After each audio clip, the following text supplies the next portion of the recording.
Ohm's law gives the relationship between potential difference and current. According to Ohm's law, at constant temperature, current flowing through any conductor is directly proportional to potential difference applied across its ends. Okay?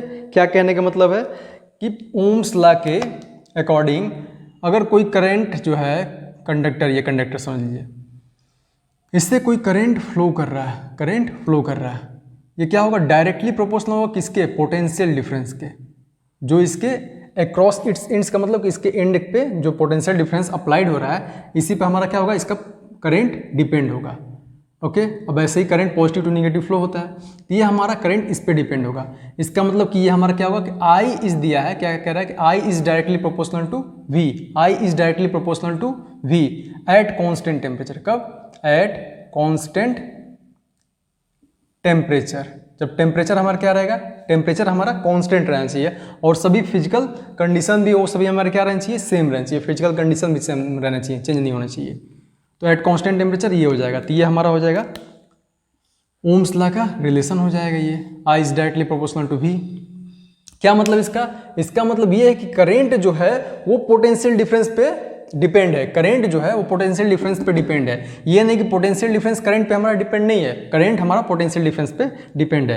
इसका मतलब कि अगर हम potential difference को increase करेंगे, potential difference को बढ़ाएंगे तो हमारा करंट भी बढ़ेगा. पोटेंशियल डिफरेंस को हम लोग घटाएंगे तो हमारा करंट भी घटेगा. पोटेंशियल डिफरेंस को घटाएंगे तो हमारा करंट भी घटेगा. पोटेंशियल डिफरेंस इंक्रीज करेगा तो ये भी इंक्रीज करेगा करंट भी. पोटेंशियल डिफरेंस डिक्रीज करेगा तो करंट भी डिक्रीज करेगा. Okay, now this can be written as, अब इसको हमको फर्दर इसको क्लासिफाई करने के लिए इसको हम लोग ऐसे चेंज कर लेते हैं. यहाँ पे this can be written as V is directly proportional to I. लेकिन ये कंडीशन सही है नहीं, क्योंकि करंट जो है वो डायरेक्टली प्रोपोर्शनल है हमारे पोटेंशियल डिफरेंस पे, पोटेंशियल डिफरेंस करंट पे नहीं है. लेकिन हम लोग इसको फर्दर सॉल्व करने के लिए ऐसे लिखते हैं कि this can be written as V is directly proportional to I. Okay, अब इसको जब हम लोग ब्रेक करेंगे तो क्या हो जाएगा? V is equal to I R हो जाएगा. V is equal to I R, V is equal to I R. अब यहाँ पे ये देख रहे हैं कि वी तो है, आई भी है, दोनों है, लेकिन ये जो मिल रहा है ये क्या है? ये आर है. और ये क्या है हमारा? ये हमारा प्रोपोर्शनलिटी कांस्टेंट है. क्या? Proportionality constant. मतलब ये प्रोपोर्शनल का साइन है, जब इसको हटाते हैं तो जो कांस्टेंट मिलता है उसको क्या बोलते हैं? प्रोपोर्शनलिटी कांस्टेंट बोलते हैं. प्रोपोर्शनलिटी कांस्टेंट क्या है? ये कांस्टेंट है, प्रोपोर्शनलिटी कांस्टेंट. अब ये प्रोपोर्शनलिटी कांस्टेंट है, इसका नेमिंग क्या होता है? इसको कहते क्या है? तो इसको कहते हैं हम लोग रेजिस्टेंस. क्या कहते हैं? रेजिस्टेंस. इसका नाम है रेजिस्टेंस. अब रेजिस्टेंस के बारे में हम लोग डिटेल से पढ़ेंगे कि रेजिस्टेंस क्या होता है. वैसे फिलहाल ये समझ लीजिए कि रेजिस्टेंस मतलब होता है रुकावट. क्या होता है? रुकावट, हिंड्रेंस, मतलब बाधा पहुंचाना. तो ये जो हमारा प्रोपोर्शनलिटी कांस्टेंट होता है इसको बोलते हैं हम लोग रेजिस्टेंस. ओके, अब यहाँ पे जब आगे और आएंगे जब, तो हमको ये मिल गया कि V is equal to I R, V is equal to I R. अब ये रिलेशन आप लर्न किए रहिएगा, इसको एकदम दिमाग में छप जाना चाहिए, V equal to I R, क्योंकि इस रिलेशन से हम लोग को न्यूमेरिकल सॉल्व करने में आसानी होगी. Okay, V equal to I R हो गया. अब इसको हम लोग क्या लिख सकते हैं? V equal to I R. तो इसको हम लोग लिख सकते हैं, ये भी लिख सकते हैं कि R equal to V upon I, R equal to V upon I, R equal to V upon I. तो आर हमारा क्या है? आर है हमारा, आर जो हमारा रेजिस्टेंस है ये क्या है? हमारा कांस्टेंट है. ये क्या हमारा? कांस्टेंट है, कांस्टेंट है ये. और ये भी क्या हमारा? पोटेंशियल डिफरेंस है. और ये हमारा करंट है. तो इसका मतलब क्या हो जाएगा कि जो हमारा कांस्टेंट है, कांस्टेंट, ये कांस्टेंट क्या दे रहा है? पोटेंशियल डिफरेंस और हमारे करंट का क्या दे रहा है? रेशियो. जो कांस्टेंट है, कांस्टेंट इज इक्वल टू क्या हम लोग फाइंड कर रहे हैं कि ratio of potential difference and current. तो हम लोग क्या पा रहे हैं यहाँ पे कि आर जो है, आर इक्वल टू क्या है? कि ratio of potential difference and current. And R क्या है हमारा? आर हमारा कांस्टेंट है, आर हमारा कांस्टेंट है. तो constant gives the ratio between potential difference and current flowing through that conductor. Okay, ये हमको ये रिलेशन दे रहा है. अब इसका मतलब हम लोग ये समझ रहे हैं कि जो हमारा है करंट बढ़ रहा है तो हमारा ये वोल्टेज हमारा बढ़ रहा है तो करंट बढ़ रहा है, वोल्टेज घट रहा है तो करंट घट रहा है. इसका मतलब कि ये जो आएगा ये रिलेशन हमेशा क्या रहेगा? V और I का रेशियो हमेशा क्या रहेगा? कांस्टेंट रहेगा. V और I का रेशियो हमारा कांस्टेंट रहेगा. वही कांस्टेंट हमारा क्या होता है? रेजिस्टेंस होता है. ओके, अब यहाँ पे आगे और देखते हैं. अब इसको हम लोग क्या लिख सकते हैं? इसको और चेंज करेंगे तो इसको हम लोग लिख सकते हैं कि I is equal to V upon R लिख सकते हैं. I is equal to V upon R. I is equal to V upon are.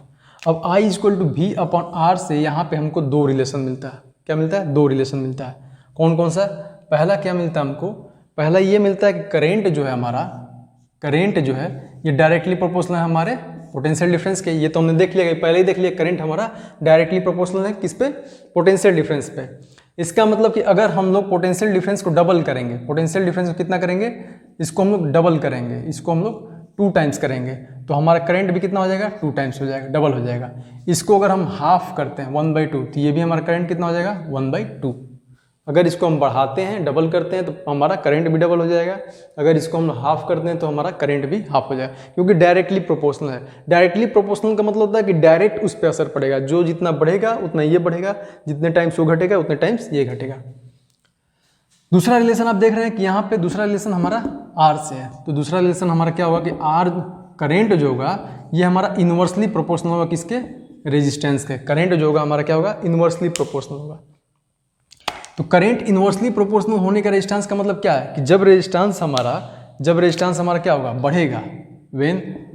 When R increases then current decreases. जब रेजिस्टेंस बढ़ेगा तो हमारा करंट डिक्रीज होगा, करंट का flow decrease होगा। जब रेजिस्टेंस घटेगा तो हमारा करंट बढ़ेगा। When R decreases current will increase, current increases. जब हमारा रेजिस्टेंस घटेगा, बाधा हमारी रुकेगी, तो हमारा फ्लो तेज होगा, फ्लो तेज होगा, फ्लो तेज होगा। ये हो गया हमारा, इस पे डिपेंड कर रहा है। जैसे मैं कह रहा हूँ यहाँ पे कि अगर हमारा रेजिस्टेंस जो हो रहा है, रेजिस्टेंस हमारा डबल हो जा रहा है, तो रेजिस्टेंस अगर डबल हो जा रहा है तो करंट कितना होगा? तो करंट हमारा हाफ हो जाएगा। जैसे देखिए यहाँ पे आई इज इक्वल टू मैं 1/r लेता हूँ। अगर हमारा आर जो है r is equal to 2r हो जा रहा है, r इज इक्वल टू कितना हो जा रहा है? 2r। इट मीन्स कि इसको हम r की जगह 2r लिख लें तो 1/2r हो जाएगा। इसको हम लोग ऐसे लिख सकते हैं कि 1/2 इंटू 1/r, ऐसे भी लिख सकते हैं ना। अब ये देख रहे हैं कि i is equal to 1/r है, मतलब 1/r की वैल्यू क्या होगी? हमारी i होगी। इसका मतलब कि हमारा करंट कितना हो जाएगा? 1/r की जगह हम i लिख देंगे तो कितना हो जाएगा? i/2, मतलब कि हमारा करंट आधा हो जाएगा। जब हमने देखा कि r डबल हुआ तो करंट हमारा हाफ हो गया, r डबल हुआ तो करंट हमारा हाफ हो गया। अब यहाँ पे अगर हम r को हाफ करते हैं, if r is equal to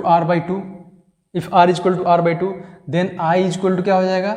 1/r, r/2 हो जाएगा, 1/r/2 हो जाएगा। अब ये 2 हमारा ऊपर चला जाएगा तो कितना हो जाएगा? 2/r हो जाएगा। This can be written as 2 into 1/r, 2 into 1/r। 2 into 1/r का मतलब क्या है कि 1/r हमको रिप्रेजेंट कर रहा है करंट को। इसका मतलब क्या लिख देंगे? 2 इंटू आई, ये 2i हो जाएगा। मतलब अगर हमारा रेजिस्टेंस हाफ हुआ, रेजिस्टेंस कितना हुआ? हाफ हुआ, आधा हुआ, तो हमारा करंट कितना हो गया? डबल हो गया। करंट हमारा डबल हो गया, करंट डबल हो गया। तो हमने ये रिलेशन देखा कि ये रिलेशन हमारा बन रहा है। करंट हमारा डायरेक्टली प्रोपोर्शनल पोटेंशियल डिफरेंस के, इन्वर्सली प्रोपोर्शनल हमारा रेजिस्टेंस के। मतलब रेजिस्टेंस बढ़ेगा तो करंट के फ्लो में क्या होगी? कमी होगी, फ्लो में कमी होगी। करंट रेजिस्टेंस हमारा घटेगा तो करंट के फ्लो में तेजी होगी, अधिक होगा, इंक्रीज करेगा। अब यहाँ पे हम लोग समझते हैं इससे रिलेटेड, अब यहाँ पे इसके ग्राफ को हम समझेंगे कि ओम्स लॉ के ग्राफ कैसे बनेंगे। ओके, वी आई रेसी मतलब वी आई का पोटेंशियल डिफरेंस और करंट के बीच में कैसा ग्राफ फॉर्मेशन हो रहा है उसको हम समझेंगे। ओम्स लॉ में हमने देखा कि पोटेंशियल डिफरेंस जो है अगर बढ़ रहा है तो करंट हमारा बढ़ेगा। पोटेंशियल डिफरेंस जितना हाई होगा उतना हमारा करंट तेज होगा, मतलब वोल्टेज जितना हमारा हाई होगा करंट उतना तेज होगा। तो इसी पे वो गाना है कि लगे 440 वोल्ट छूने से तेरे, मतलब 40 वोल्ट का जो झटका लगता है 440 वोल्ट मतलब बहुत ज़्यादा हो जाएगा, उसका झटका बहुत तेज लगेगा, करंट बहुत तेज़ी से फ्लो करेगा, तो वो झटका अलग ही होता है। अब यहाँ पे हम लोग देख रहे हैं ग्राफ को कि वी आई का ग्राफ कैसे बनेगा, वी आई ग्राफ। तो ग्राफ ऑफ वी आई, तो वी आई हम लोग ग्राफ देखेंगे। वी आई मतलब कि हम पोटेंशियल डिफरेंस वोल्टेज और करंट का ग्राफ। तो वोल्टेज और करंट का ग्राफ जब बनाएंगे तो इसका ग्राफ जो बनता है, इसका ग्राफ कैसा होता है? इसका ग्राफ होता है एकदम स्ट्रेट। कैसा बनेगा? इसका स्ट्रेट बनेगा। कैसा? स्ट्रेट, एकदम स्ट्रेट होगा। इसमें जब पोटेंशियल डिफरेंस इंक्रीज होता है तो हमारा करंट इंक्रीज होता है। Potential difference increase then current increase leads to current increase. अब इसमें क्या होता है कि जब पोटेंशियल डिफरेंस बढ़ता है करंट बढ़ता है, लेकिन यहाँ पे क्या होता है कि इसका पोटेंशियल डिफरेंस और करंट का जो रेशियो होता है वो क्या होता है? कांस्टेंट होता है। क्या होता है? ये हमेशा वी आई का जो रेशियो होता है वो क्या होता है? रेशियो जो होगा वी आई का वो क्या होगा, कांस्टेंट होगा। क्या होगा, कांस्टेंट। और यही कांस्टेंट क्या होता है, यही कांस्टेंट हमारा होता है, ये कांस्टेंट हमको कौन रिप्रेजेंट करता है, ये कांस्टेंट हमारा होता है रेजिस्टेंस। रेजिस्टेंस। और ये कांस्टेंट कौन होता है, स्लोप ऑफ ग्राफ। क्या होता है, स्लोप ऑफ ग्राफ। ग्राफ का जो स्लोप होता है वो होता है कांस्टेंट होता है। तो अब देखते हैं यहाँ पे कि जब इसका बनाएंगे, हम लोग ग्राफ बनाते हैं तो ग्राफ कैसा होता है, इसका एकदम स्ट्रेट होता है। जब वी आई ग्राफ हम लोग बनाएंगे तो ये हम बनाते हैं वी आई, ये समझ लेते हैं कि ये v है और ये क्या है, हमारा i है। ये हमारा v है और ये हमारा i है। ओके। जब करंट हमारा वोल्टेज बढ़ेगा तो हमारा उसी रेशियो में क्या होगा, उसी मल्टीपल में हमारा क्या होगा, करंट बढ़ेगा। तो जब इसका ग्राफ हम लोग बनाएंगे तो ग्राफ कैसा बनेगा, ग्राफ बनेगा एकदम स्ट्रेट लाइन। ग्राफ कैसा होगा, एकदम straight line, gives a straight line. Okay, gives a straight line. ये हो गया वोल्टेज, ये हो गया करंट, और ये क्या हो जाएगा हमारा, ये हो जाएगा हमारा रेजिस्टेंस। ये क्या हो जाएगा हमारा रेजिस्टेंस। स्लोप, इसको क्या बोलते हैं, slope of graph V I graph का स्लोप होगा, और ये क्या होगा हमारा रेजिस्टेंस होगा। ओके, चलिए इसको बना के देखते हैं थोड़ा सा, ग्राफ को हम लोग और समझ में आएगा अच्छे से। तो यहाँ पे हम लोग ग्राफ बनाते हैं। ग्राफ देखिए बना रहे हैं यहाँ पे, जैसे हम ले रहे हैं यहाँ पे वी आई ग्राफ बना रहे हैं, वी आई ग्राफ। अब वी आई ग्राफ बना रहे हैं, ये भी हम देखेंगे कांस्टेंट कैसे होता है। तो यहाँ पे देखेंगे ये अगर v ले रहे हैं, v और ये i 1 2 3 पॉइंट तक बना रहे हैं। अगर हम v को 2 ले रहे हैं और करंट हम 1 ले रहे हैं, 2 वोल्ट और 1 एम्पियर। ओके, करंट हमारा ये 1 हो गया, ध्यान दीजिएगा। इसको 4 ले रहे हैं, फिर ये 2 हो गया। इसको 6 ले रहे हैं, ये 3 हो गया, और एक और बढ़ा ले रहे हैं। इसको हम 8 ले रहे हैं तो ये 4 हो गया। ओके, तो इसका रेशियो जब निकालेंगे, वी आई रेशियो निकालेंगे तो 2/1 equal to 4/2 equal to 6/3 equal to 8/4 आएगा। क्योंकि ये कट जाएगा तो 2 आएगा, ये कट जाएगा तो 2 आएगा, और ये कट जाएगा तो 2 आएगा। मतलब इसका रेशियो क्या आना है, 2:1, मतलब 2:1 ही आएगा। क्या आएगा, 2:1। 2:1 का मतलब कांस्टेंट जाएगा, कांस्टेंट जाएगा। जब इसका ग्राफ बनाएंगे तो 2 1, 2 कहाँ पे, 2 ये है और 1 ये है, तो 2 1 यहाँ पर रिप्रेजेंट करेंगे। थोड़ा हल्का फुल्का तिरछा हो जाए तो देख लीजिएगा, ग्राफ पेपर तो है नहीं है। तो 2 1 हो गया। फिर दूसरा क्या होगा, 4 2 4, ये 4 हो गया, ये 4, और ये हमारा हो गया 2, ये हमारा हो गया 4 2, ये हो गया 2 1, ये 4 2। ठीक है, एक्स वाई मत देखिए यहाँ पे। तो यहाँ पे ये क्या हो जाएगा 6, और ये क्या हो जाएगा हमारा 3, 6 ये हो जाएगा 6 हमारा, और ये 3। तो ये हो गया हमारा 6 और ये हो गया हमारा 3। तो ऐसे बनाएंगे तो ये हमारा आके यहाँ पे कहीं मीट करेगा। ये हो गया 6 3, ये 8 4 8 और 4 कहाँ पे, 4 यहाँ पे है। तो ऐसे हमारा हो जाएगा 8 4। ओके, इग्नोर करिएगा एक्स वाई को यहाँ पे। ठीक है, तो यहाँ पे जब बनाएंगे इसका ग्राफ हम बनाएंगे, तो ग्राफ जब बनाएंगे तो ये जब ड्रॉ करेंगे तो एकदम स्ट्रेट मिलेगा। हल्का फुल्का तिरछा हो जाए तो राजी खुशी माँ यहाँ पे। ठीक, तो ये हो गया हमारा स्ट्रेट लाइन। ये क्या हो गया, स्ट्रेट लाइन। क्या हो जाएगा हमारा स्ट्रेट लाइन। और ये क्या हो जाएगा, यही हमारा होता है, यही हमारा रिप्रेजेंट करता है आर मतलब रेजिस्टेंस हमारा रिप्रेजेंट करता है। ऐसा ना कि R इक्वल टू V/I। तो V/I क्या है, हमारा कांस्टेंट है जो कि जा रहा है स्ट्रेट लाइन को रिप्रेजेंट कर रहा है, और यही हमारा R होता है। जैसे ये होता है स्लोप होता है, क्या होता है स्लोप इक्वल टू क्या होता है, tan theta. Slope equal to tan theta. tan theta मतलब देखेंगे यहाँ पे तो क्या हो जाएगा, tan थीटा मतलब क्या होता है, परपेंडिकुलर अपॉन बेस। अगर यहाँ पे कोई थीटा लेते हैं, इसका मतलब कि जब बनाएंगे ये 90 डिग्री यहाँ पे ड्रॉ करेंगे तो ये थीटा होगा। यहाँ पे ये भी हम लिए ही है, ये हमारा I है, इसका मतलब tan थीटा हम लेंगे तो क्या होगा, V/I आएगा। tan theta equal to V/I। तो ये स्लोप हमारा किसको रिप्रेजेंट कर रहा है, R को। V/I हमारा क्या हो जाएगा, V/I इक्वल टू R होता है। इट मीन्स कि ये जो स्लोप हमको दिखा रहा है, स्लोप बता रहा है, ये स्लोप हमारा क्या है, स्लोप हमारा R है, रेजिस्टेंस है। ओके, आई होप कि आपको ये क्लियर हुआ होगा कि वी आई रेशियो हमेशा कांस्टेंट होता है, और वही कांस्टेंट हमारा क्या होता है, रेजिस्टेंस होता है। तो ये ग्राफ आपको क्लियर हुआ होगा। आई होप कि आपको ओम्स लॉ पूरा क्लियर हुआ होगा। लेकिन यहाँ पे जो ओम्स लॉ है ये एक यूनिवर्सल लॉ नहीं है। जैसे हमारा ग्रेविटेशनल लॉ था वैसे ये ओम्स लॉ हमारा यूनिवर्सल लॉ नहीं है, क्योंकि यहाँ पे कभी कभी वेरी भी करता है।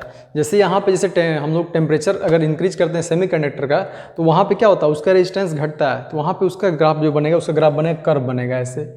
लेकिन यहाँ पे जब बनाएंगे, यहाँ पे जब टेम्परेचर इंक्रीज करता है तो यहाँ पे क्या होता है, इसका रेजिस्टेंस बढ़ता है। रेजिस्टेंस बढ़ता है मतलब करंट का फ्लो वहाँ पे घटेगा। ओके, तो यहाँ पे जो हमारा ओम्स लॉ है वो हमारा यूनिवर्सल लॉ नहीं है, ये कभी कभी वेरी भी करता है। और ओम्स लॉ को कौन फॉलो करता है, जो ओमिक कंडक्टर होते हैं। ओम्स लॉ को बस वही फॉलो करते हैं जो ओमिक कंडक्टर होते हैं। तो ओमिक कंडक्टर कैसे होते हैं, जैसे एग्जांपल ले लें, हमारा जो बेस्ट कंडक्टर हैं, जो सिल्वर हुआ, कॉपर हुआ, ये सभी हमारे ओमिक कंडक्टर्स हुए, ये ओम्स लॉ को फॉलो करते हैं। ओके, कभी कभी वेरी भी कर जाते हैं टेम्परेचर डिपेंड पे, कि इन्वायरमेंट कैसा, टेम्परेचर कैसा, तो वहाँ पे तो वेरी करना ही है। ओम्स लॉ हम लोग पढ़ रहे थे तो उसमें कई बार हम लोग को रेजिस्टेंस मिल रहा था, रेजिस्टेंस। तो यहाँ पे रेजिस्टेंस क्या होता है उसको अब हम लोग डिटेल समझेंगे। रेजिस्टेंस को डिटेल से जानने के लिए आप इस वीडियो पे क्लिक कर सकते हैं। Thank you.